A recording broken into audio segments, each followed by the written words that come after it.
Not much further, I believe. Just up around here. There it is. Finally, we've made it. Driftwell.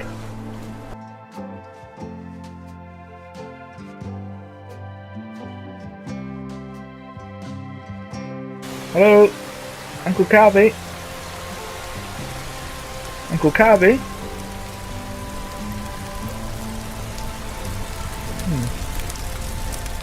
Usually they're around the fireplace. Hello.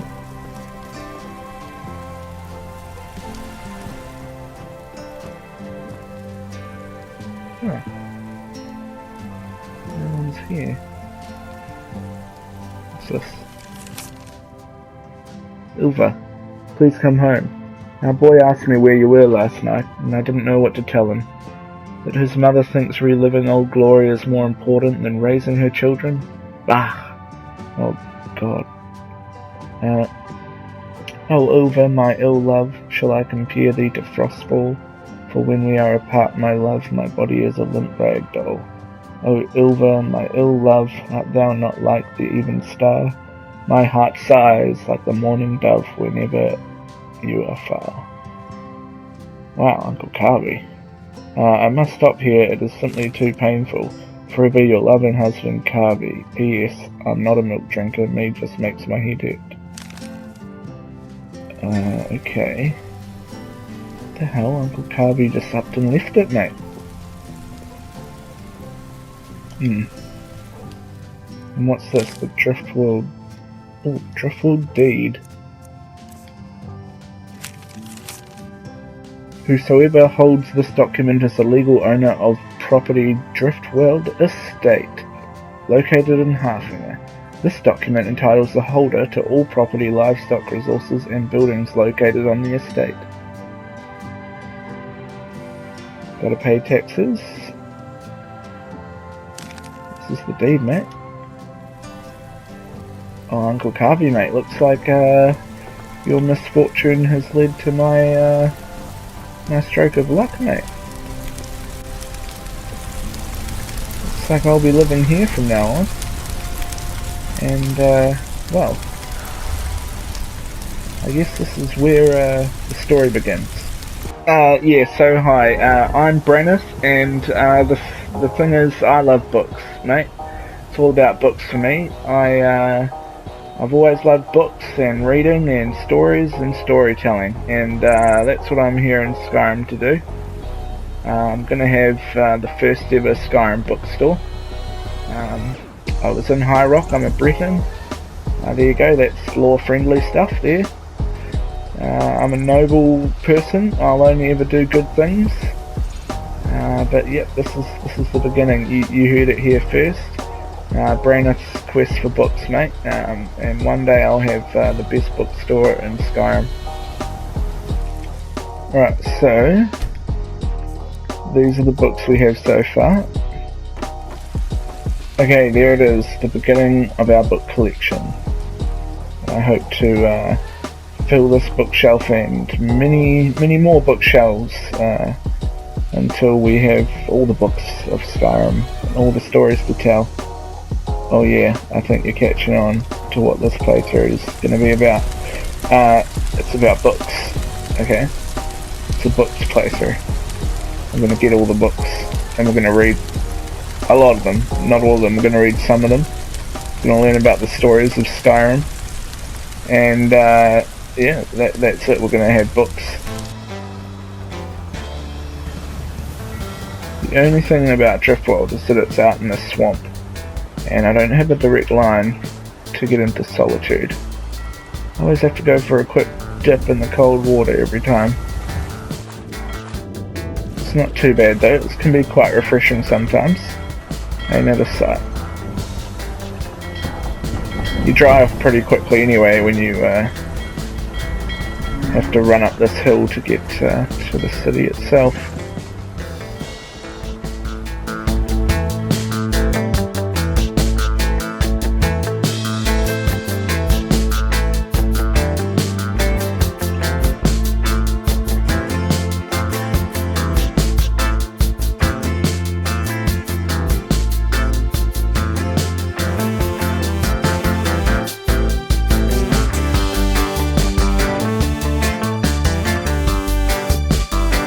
Ooh wee. Finally made it. Solitude.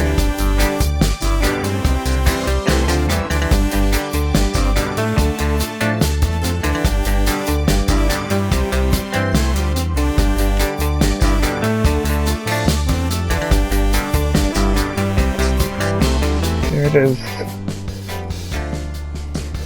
Bards College. I'm sure that this is the place I want to go to learn about telling stories and getting more books. Welcome to the Bards College. I'm the headmaster here. How may I help you?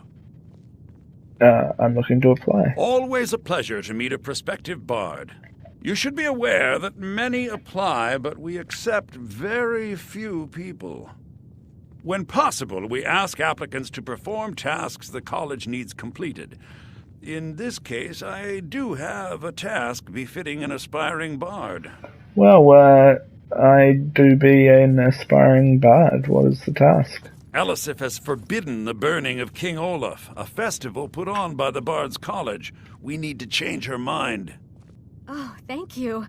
I've been working on an original. This is very rude, but we're having a conversation here. To Giraud, our history's keeper, the portion of the edda dealing with King Olaf might still exist in Dead Man's Respite.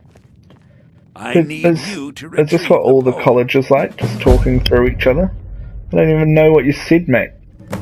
I've got to go get the poetic editor. I think Giraud here would give you the best explanation of both it and the history of King Olaf's verse. You should speak to him about it.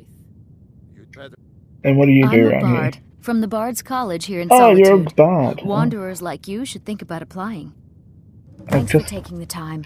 I have People just never applied. want to talk to me. Well, probably because you stand in front of them while they're having conversations with others. Okay, I've applied at the Bards College. As part of the application, Headmaster Yamo wants me to find and bring to him King Olaf's verse. Okay, let's see where that is. I'm here in the city. Driftwell's here. You want me to go into a Draugr ruin? We just need to make a bit of money and survive first, to be honest. Let's see if we can find any other work, I suppose. Maybe if we hit up the tavern.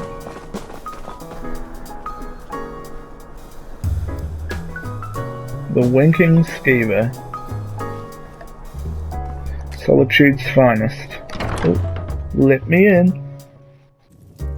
Welcome to the Winking Skeever, friend. Yes, Corpulus Phineas. I'm looking for work. Got any leads? Here, take a look at this. Some of the Jarl's men came by and left this bounty letter. Ooh, a bounty, okay. By order of Elisif the Fair, to all able-bodied men and women of Harfina. The bandits located in Orphan's Tier have been harassing, robbing, and attacking citizens and visitors. A reward will be offered to anyone who kills their leader. Folk Firebeard. Do we know where the orphans cry on this map? Is that it? Orphan's Tier. Looks like it's a boat out there. What I'm actually going to do is base myself from Driftwell and maybe head to Morthal and see what kind of work I can get around this area. See if I can make some money and level up around here. There is that Bards College mission, but I don't think I'm quite ready for that. I'm still only level 1. Ah, good sir. Perhaps I could take care of chopping some of the wood for you in trade of some payment. What do you say? Here for work? Get an axe and bring me all the wood you can chop. Alright, well I can definitely do a bit of this, a bit of that around the place. Help farmers out here and there, gain a bit of coin. I'm sure I get a bit of coin for it. Putting my back into it. Okay, I've got 18 blocks of wood here, mate.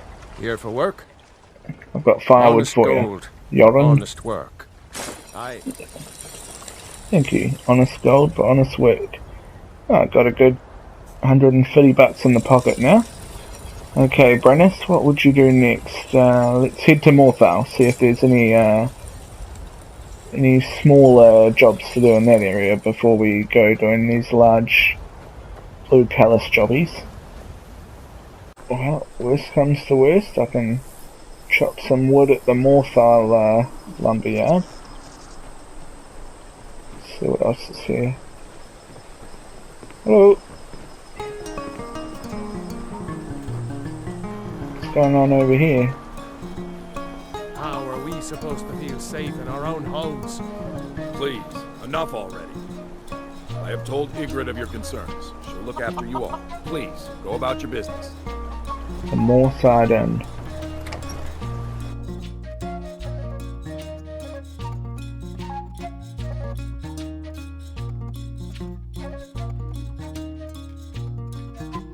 Hrogar's house? It burned down not too long ago. It's a real pity about his wife and kid. The screams woke half the town. Should you prove him guilty or innocent, I will reward you. There is no way you can prove it to the Jarl. You would do well to not wander at night. Who's there? Is that Who- you, Father? Who are ya? Many folk think he set the fire himself. I'm tired. I'm gonna sleep for a while now.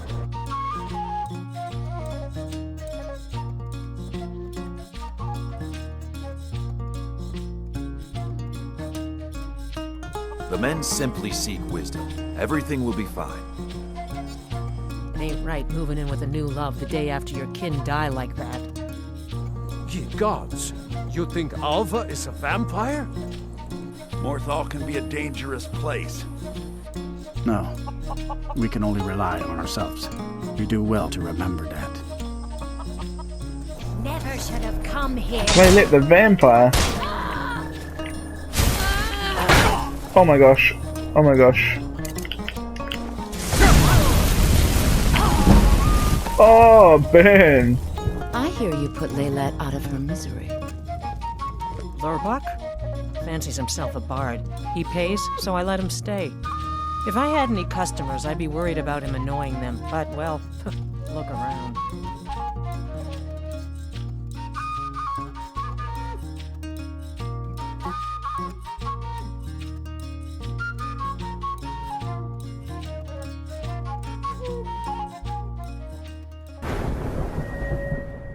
Ooh, wait, level up.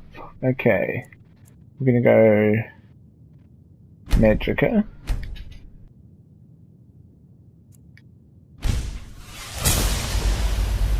Let's do Destruction, that's our first one. Investigate Elvis House.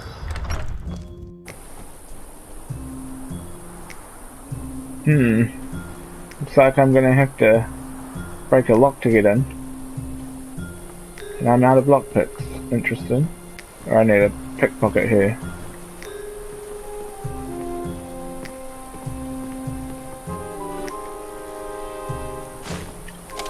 Never should have come here. Oh!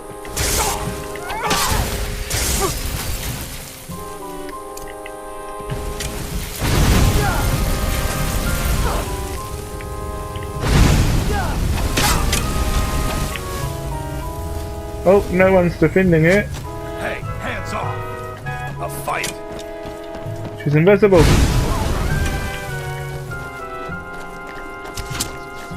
She is being defended. Haha! Oh! Oh! Oh no! Wrong move! Yes, well, that was all quite ridiculous really, wasn't it? What's going on in Morthal there? I'm sure we'll figure that out at some other stage. But for now, how about we finish with a... well, with a book. It's time for Olaf and the Dragon by Donato Liatelli. One of the more colourful legends in Nord folklore is the tale of Olaf One-Eyed and Numenix. Long ago in the First Age, a fearsome dragon named Numenix ravaged the whole of Skyrim. The dreadful drake wiped out entire villages, burned cities, and killed countless Nords. It seemed that no power in Tamriel could stop the monster. This was a troubled time in Skyrim's history, for a bitter war of succession raged between the holds. The Jarls might have been able to conquer the beast if they had worked together, but trust was in desperately short supply. A skillful warrior named Olaf came forward and promised to defeat the beast. In some accounts, he is the Jarl of Whiterun. In other versions of the legend, Olaf promises the people of Whiterun that he will capture the monster if they will name him Jarl. At any rate, Olaf ventures forth with a handful of his most trusted warriors and seeks the beast out, eventually finding Numenix in his lair atop Mount Anthor. Needless to say, it's an epic battle. First, Olaf comes at the dragon with his axe and his shield. Some variants of the legend say that Olaf and the beast battled with blade and claw for days, but were too evenly matched for either to gain an advantage. Most accounts hold that Olaf, perhaps frustrated that his weapons are completely ineffectual against the dragon, finally casts them aside. Giving voice to the rage that has been building within him, Olaf unleashes a terrible shout. Here again, the stories diverge. Many accounts hold that Olaf did not realize he possessed the power of dragon speech, while others suggest that he had long possessed this gift, but wished to test himself against the dragon in martial combat first. Virtually all variations of the legend, however, agree on what happened next. Using the awesome powers of the dragon language, Numenix and Olaf engage in an epic shouting duel atop Mount Anthor. So forceful are their words, they are said to shatter the stone and split the sky. Finally, Numenix collapses from a combination of injury and sheer exhaustion. Somehow, and this detail is conspicuously absent in virtually every account, Olaf manages to convey the dragon all the way back to the capital city of Whiterun. The people of Whiterun are suitably impressed with Olaf's hostage. They build a huge stone holding cell at the rear of the palace, which they rename Dragon's Reach. This enormous cell serves as Numenix's prison until his death. Olaf himself eventually becomes the High King of Skyrim, putting an end to the War of Succession. Presumably, his great deed made him the only leader upon whom all the people could agree, and so the land once again has peace. I leave you now, good reader, with this gentle reminder. A good historian must remain impartial, and consider all points of view. Time has a way of distorting our record of events, so the closer you can get to the original sources, the better. Okay, so that was Olaf and the Dragon, or Numenix. There, that was a book. You read a book there. And that was episode 1 of Branneth's Quest for Books, mate. Until next time. Until we read again.